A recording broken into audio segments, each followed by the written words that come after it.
सी बात है, देखिए अब मैं ज़्यादा कुछ कह नहीं सकती हूँ क्योंकि सरकार चेंज हुई है। पहले तो था कि भाई केजरीवाल जी थे तो हॉस्पिटल और ख़ासतौर से एजुकेशन, दो चीज़ों में तो बहुत ज़्यादा फोकस किया गया था। अब तो 3 महीने अभी हुए हैं सरकार बने हुए हैं, अब तो पब्लिक ही बताएगी हॉस्पिटल की सुविधाएं कैसी हैं कैसी नहीं। बदलाव की बात करके तो आए थे ना ये लोग, क्या लग रहा है बदलाव दिख रहा है 3 महीने के बाद? देखिए मुझे नहीं लगता है कितना ज़्यादा बदलाव आया है, ख़ास तौर से जिस तरीके से ये लोग जितना दिखावा कर रहे हैं पब्लिक में तो उतना नहीं है। और अगर मैं बात करूं गरीबों की बात करूं, अब मेरी वार्ड की अगर आप बात करोगे तो पहले प्रगति मैदान की झुग्गी तोड़ी गई, फिर उसके बाद सुंदर नर्सरी तोड़ी गई, प्रगति मैदान के सामने वाला एरिया तोड़ा गया। अब हमारे बगल में एक झुग्गी पड़ती है मद्रासी कैंप, ये भी तोड़ा जा रहा है। LG साहब आए थे जो ऑर्डर करके गए थे यहाँ पे पिकनिक स्पॉट बनाना है। अब ये बताइए लोगों को घर उजाड़ करके आप पिकनिक स्पॉट बनाएंगे? आपको लोगों के बारे में सोचना चाहिए। मोदी जी ने कहा था 2018 से नारा लगा रहे थे जहाँ झुग्गी वहाँ मकान, लेकिन आज क्या कर रहे हैं आप उनको जाड़ के भेज रहे हो। अब जब चुनाव टाइम चल रहा था जो कैंडिडेट यहाँ से वोट मांगने के लिए जा रहे थे उन कैंडिडेटों ने ये कहा था कि जहाँ झुग्गी वहाँ मकान, और उनके कार्ड दिए गए थे। आज उन्हीं को बेचारों को बेघर किया जा रहा है, उनको निकाल करके वो किया कि आप यहाँ से निकलो, सारा खाली करो एरिया। और ऐसा नहीं है कि सिर्फ आप एक ही झुग्गी, जितने भी एरिया मेरे एरिया में आप सुंदर क्या बोलते हैं संजय अमर कॉलोनी में नोटिस जा चुका है, आपके अन्ना नगर में नोटिस जा चुका है झुग्गी खाली करने के लिए। जनता कैंप की भी बातचीत चल रही है कि झुग्गी खाली करने के लिए वहाँ पे तोड़ी जाएगी।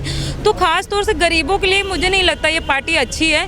अगर हम बात करें कि देखिए अब स्पेशल देखा जाता है एरिया कि जहाँ पे ऐसी समुदाय मुस्लिम समुदाय जहाँ झुग्गी वाले एरिया में लोग हैं जो उनको लगता है जो आम पब्लिक है उन पे विशेष तौर से ध्यान नहीं दिया जा रहा। उनको लगता है कि ये तो हमारे वोटर नहीं है। तो अगर आप वोट की अगर आप राजनीति कर रहे हो ना तो ये गलत बात है। मैं काउंसलर हूँ, मुझे कई एरिया से वोट नहीं पड़ा होगा तो क्या मैं उनके काम नहीं करूंगी? मैं तो काउंसलर, मुझे काम करना पड़ेगा। हमारे निजामुद्दीन बस्ती एरिया पड़ता, भोगल एरिया यहीं पे पड़ता, जीता जागता बगल में बैठी हूँ। तो जब ये MLAs के पास जाते हैं, इनके सरकारों के पास जाते हैं काम करो, कहते जी वहाँ से मुझे वोट नहीं मिला इसलिए मैं काम नहीं करूँगा। ये कौन सी राजनीति है?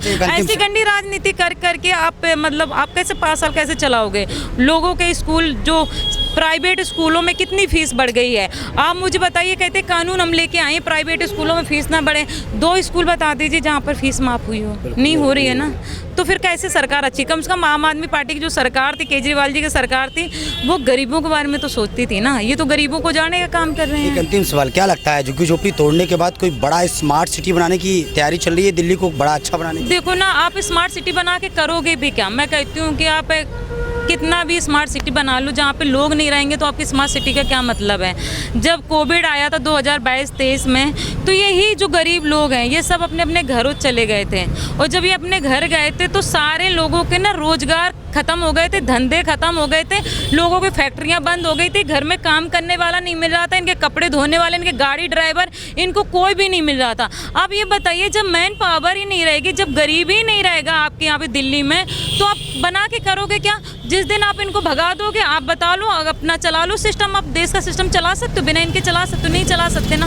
तो गलत कर रही है सरकार। अगर इनके साथ ऐसा हुआ कि दिल्ली से हर गरीब आदमी अगर चला गया ना तो सरकार भी ठप हो जाएगी। चलिए बहुत बहुत शुक्रिया।